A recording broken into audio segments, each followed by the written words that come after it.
choosing your first airbrush. Bob Johnson with PKNW Modelwerx coming at you with another video. This time about the features of airbrushes. And I'm going to cover three primary features of airbrushes. And those are, 1, how is the paint fed into the gun? Gravity or siphon? 2, double action versus single action. And 3, internal versus external mix. But before I launch into those, I don't want you to feel overwhelmed or confused. Honestly, I don't think any of those are really critical. What's critical is getting your first gun and starting to use it. If you're willing to watch this video to find out about airbrushes, it tells me that you care enough to practice. And that's all you need to do. Just get the gun, take the plunge, and start using it. And I think you'll find that this is very achievable and a great hobby tool. But I will finish with my recommendations about what I recommend for certain broad ranges of application. The first thing I'm going to talk about is gravity feed versus siphon feed. Let's compare two internal mix brushes, one gravity feed, one siphon feed. Now, on the top is the siphon feed brush, and you can see with the airflow going this way, the paint cup is below the brush, and the airstream creates a siphon that draws the paint up out of the cup. In a gravity feed brush, yes, there's siphon action going on, but gravity is also dropping the paint down into the mixing chamber where the air and the paint mix together. So it takes more pressure to get the gravity feed brush to work, and although it may seem counterintuitive, I honestly think the gravity feed internal mix is easier to clean, because when you take this cup off, paint drips out of this hole here. You've got to clean the entire cup.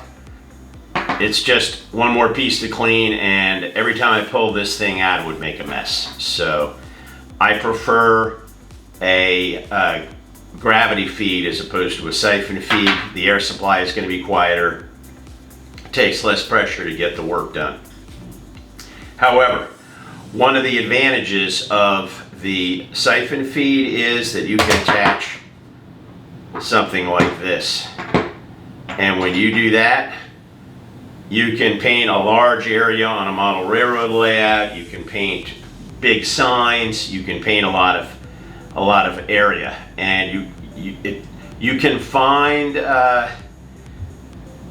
large cup gravity feed with a huge cup here, but you're not going to use that for most of your modeling work. So I do like the gravity feed better than the siphon feed. But again, both can create great results. Now, the next thing that you're going to have to decide is single action versus double action. Now, in a single action airbrush, airflow is controlled with the up and down movement of this button. It only moves up and down, this button. You control the flow of paint with a separate action, in this case by turning this dial.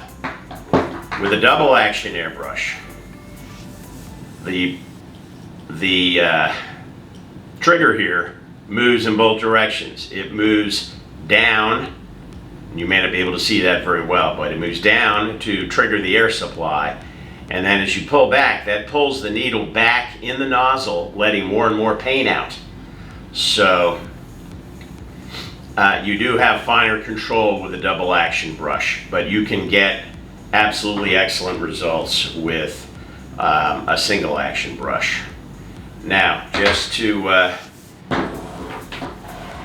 the other characteristic of these brushes that you may want to think about is internal mix versus external mix.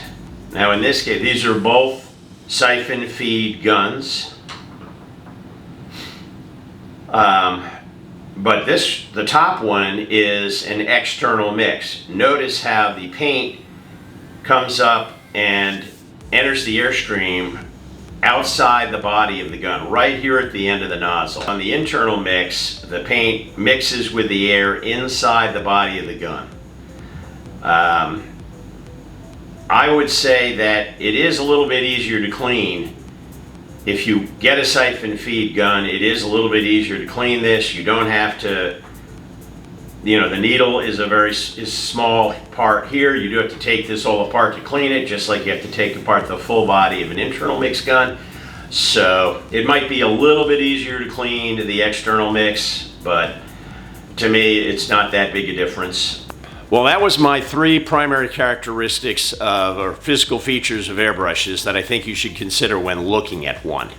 But again, success with an airbrush is about practice. It's about learning how your equipment operates and understanding the media that you're spraying. So, just like success on YouTube means starting, well, success with an airbrush means getting a gun and starting. So you now have more than enough information to select a gun based on my first 2 videos in this series and to get started. So please do so.